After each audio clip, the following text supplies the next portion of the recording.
అందరికీ నమస్కారములు. ఆంధ్రప్రదేశ్లో ఎర్రబుక్కు రాజ్యాంగం ద్వారా శాంతి భద్రతలే కాకుండా ఎన్నికలు కూడా ఎలా నిర్వహించాలి, ఎలా అధికార మదంతో ఖండ కావరంతో ఎలా ప్రజాస్వామ్యాన్ని కూనీ చేయొచ్చు, ఇక ఎన్నికలే అవసరం లేదు, మా రెడ్ బుక్ రాజ్యాంగమే మేం చెప్పిందే ఎన్నిక అనేటువంటి అచ్చంగా ఆంధ్రప్రదేశ్లో కొనసాగుతా ఉంది. అందుకు ప్రత్యక్ష ఉదాహరణ ఈ రోజు జరుగుతున్నటువంటి నెల్లూరు జిల్లా ఉదయగిరి నియోజకవర్గం వింజమూరు ఎంపీపీ ఎన్నిక, అదేవిధంగా అనంతపురం జిల్లా రాయదుర్గం నియోజకవర్గంలో బొమ్మన్హల్లో జరిగినటువంటి ఎంపీపీ ఎన్నిక ఒక చక్కటి ఉదాహరణ. అనేక సంఘటనలు రోజు జరుగుతూ ఉన్నాయి. కానీ ఎన్నిక అనేటువంటిది ప్రజాస్వామ్యబద్ధంగా జరగాలని, దానికంటూ ఒక కోడ్ ఆఫ్ కండక్ట్, కొన్ని నియమాలు నిబంధనలు ఉంటాయనేటువంటిది కూడా ఏమాత్రము లెక్క చేయకుండా పైనుంచి ఆ ఎర్రబుక్కు పట్టుకొని పైనుంచి ఆదేశాలు ఇస్తే కింద లోకల్ గా ఉన్నటువంటి స్థానిక శాసనసభ్యులు వీరంగం సృష్టిస్తూ రక్తపాతం సృష్టిస్తూ ఎన్నికనేటువంటిది కనీస సంఖ్యాబలం లేకపోయినా, ఉదయగిరిలో చూసుకున్నట్లయితే వింజమూరు ఎంపీపీ సంబంధించినటువంటి వాటిలో 12 మొత్తం స్థానాలు 12 ఉంటే ఎంపీటీసీ స్థానాలు 9 వైఎస్ఆర్ కాంగ్రెస్ పార్టీ, 3 ఇండిపెండెంట్లు. కనీసం ఒక్క ఎంపీటీసీ కూడా వారి యొక్క తెలుగుదేశం గాని జనసేన గాని కూటమి నాయకుల యొక్క గుర్తుతో గెలిచినటువంటి స్థానం ఒక్కటి కూడా లేదు, 0. అదేవిధంగా రాయదుర్గంలో మొత్తం 16 స్థానాలు ఉంటే 15 స్థానాలు వైఎస్ఆర్ కాంగ్రెస్ పార్టీ పూర్తి బలం ఉన్నా, ఏకపక్షంగా ఉన్నా కనీసం ఎన్నిక జరగకుండా స్థానిక శాసనసభ్యులు పెద్దల పైన ఆదేశాలతో వీరంగం సృష్టిస్తూ రక్తపాతం సృష్టిస్తూ సాక్షాత్తు పోలీసులు ఎన్నికల అధికారుల ముందరే. ఇక్కడ విచిత్రమైనటువంటి సన్నివేశం ఏంటంటే ఆ పోలీసు అధికారులు ప్రేక్షక పాత్ర వహిస్తూ పైన వచ్చినటువంటి ఆదేశాల ప్రకారము ఏదన్నా జరగని కూటమి నాయకులు ఎలా చెప్తే అలా చేయాలి అనేటువంటి ఒక పచ్చ బుక్కులో రాసినటువంటి ఆ యొక్క పచ్చ అహంకారంతో వాళ్ళు చెప్తే ఇక్కడ వీళ్ళు చేస్తున్నటువంటిది ఏమిటి? మీ కనీస బాధ్యత లేదా? ఒక్కసారి ఆ నెల్లూరు జిల్లా వింజమూరులో జరిగినటువంటి వీరంగం ఒకసారి చూద్దాం. ఓ మహిళా ఎంపీటీసీలు ఏ విధంగా రక్తపాతం సృష్టించారు, సాక్షాత్తు పోలీసులు ఉన్నా కూడాను ఏ విధంగా టాటా ఈ సుమోలు అదేవిధంగా మన స్కార్పియో వెహికల్ వేసుకొని బలవంతంగా మా ఎంపీటీసీలని ఏ విధంగా కిడ్నాప్ చేశారు, పట్ట పగులే ప్రజాస్వామ్యాన్ని అతి దారుణంగా చేసినటువంటి సన్నివేశం ఒక్కసారి చూద్దాం.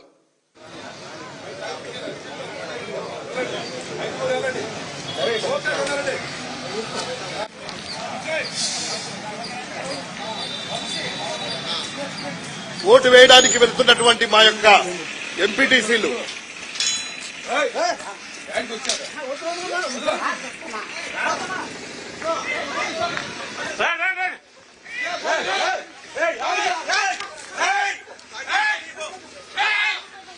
చూడండి, ఆ స్కార్పియో వాహనంలో మా ఎంపీటీసీని ఏ విధంగా బంధించి సినిమాలో బీహార్ లో ఏ విధంగా జరుగుతుందో అచ్చం ఆంధ్రప్రదేశ్ లో ఆ విధంగా జరుగుతా ఉంది.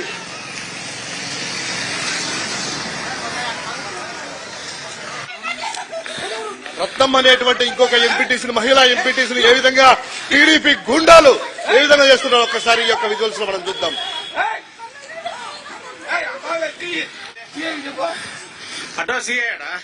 పక్కనే పోలీసు వారు అక్కడే ఉన్నా ఇది అధికారులు ఎవరు కూడాను టీడీపీ గుండాలు కానీ ఎవరు కూడాను ఓన్లీ ఎన్నిక అధికారులు ఆ యొక్క ఓటు సభ్యులు మాత్రమే లోపల ఉండాల్సినటువంటి ప్రాంతం అది.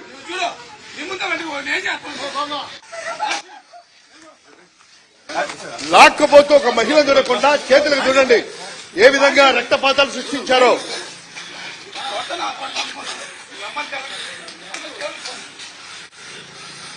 పోలీసు అధికారులు చుట్టూ వలయంలా ఉన్నా కూడా కూటమి నాయకులు ఏమి చేసినా చూడండి, రక్తపాతం చూడండి చేతులకు ఏ విధంగా చేశారో. ప్రజాస్వామ్యంలో ఉన్నామా?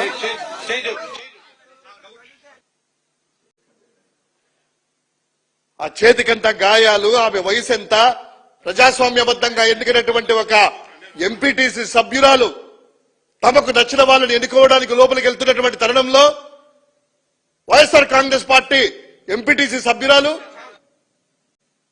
ఏం జరుగుతుంది రాష్ట్రంలో? మొన్న పులివెందులలో చూశాము, ఈరోజు ఇక్కడ చూశాము, అంతకుముందు తిరుపతిలో చూశాము. అనేకమైనటువంటి కనీసం ఒక్క సభ్యుడు కూడా వారికి లేని దగ్గర ఈ యొక్క ప్రతాపాలేంటి? అంటే దీన్ని బట్టి మీరు ఏం చెప్పబోతున్నారు? ఆంధ్రప్రదేశ్ లో ఎన్నికలు జరగవు, ఎర్రబుక్కు రాజ్యాంగమే ఉంటది, భారత రాజ్యాంగం ఉండదు, ప్రజాస్వామ్యబద్ధంగా ఎన్నికలు జరగవు, పోలీసులు మా దగ్గరే ఉంటారు, మేము చెప్పినట్టు వింటారు అనుకుంటున్నారా? ఒక్కటి మాత్రం వాస్తవం, ఎవరైతే అధికారులు కావచ్చు, పోలీస్ అధికారులు కావచ్చు, ఈ రోజు కొమ్ము కాస్తున్నటువంటి వాళ్ళు, ప్రజాస్వామ్యబద్ధంగా ప్రజలు మీకు చెల్లిస్తున్నటువంటి ట్యాక్సుల నుంచి జీతాలకు మీకు తీసుకున్నటువంటి పబ్లిక్ సర్వెంట్స్ మీరు ఈరోజు కూటమి నాయకులు చెప్పినట్టు వింటూ ఇలా చేస్తే ప్రతి ఒక్క అధికారి ఎవరైతే ఈ విధంగా చేస్తున్నారో ఆ అధికారుల పేర్లన్నీ కూడా డిజిటల్ లైబ్రరీలో ఎంటర్ అవుతా ఉన్నాయి. ఖచ్చితంగా చట్టపరంగా ఎవరైతే అధికారులు సహకరిస్తున్నారో, అన్యాయం చేస్తున్నారో, అక్రమాలు చేస్తున్నారో, కూటమి నాయకులకి మడవలు నొక్కుతున్నారో వారందరి పేర్లు కూడాను తప్పకుండా నమోదవుతున్నాయి. వచ్చిన తర్వాత చట్ట ప్రకారము చర్యలు అనేటువంటిది తప్పవు. అరాచకాలు సృష్టించడానికి ఎర్రబుక్ అయితే న్యాయాన్ని, ధర్మాన్ని స్థాపించడానికే మరోసారి ఈ యొక్క డిజిటల్ లైబ్రరీ అనేటువంటిది గుర్తు పెట్టుకోవాలి అధికారులందరూ కూడాను. తప్పు చేస్తున్నటువంటి అధికారులు ఎవరైనా కావచ్చు. ఇది దుర్మార్గమైనటువంటి చర్య. ఎన్నికల కమిషన్ ఇమ్మీడియట్ గా ఈ 2 ఎన్నికలను రద్దు చేయాలనేటువంటిది వైఎస్ఆర్ కాంగ్రెస్ పార్టీ డిమాండ్ చేస్తా ఉంది. ఇంత అన్యాయంగా, అక్రమంగా కిడ్నాపులు చేసి చేస్తున్నటువంటి ఎన్నికే కాదు, ఇది ఎన్నిక చెల్లదు. ఈ ఎన్నికని ఖచ్చితంగా రాష్ట్ర ఎన్నికల కమిషన్ దీన్ని రద్దు చేసేసి ఫ్రెష్ గా ఎన్నికలు జరిపి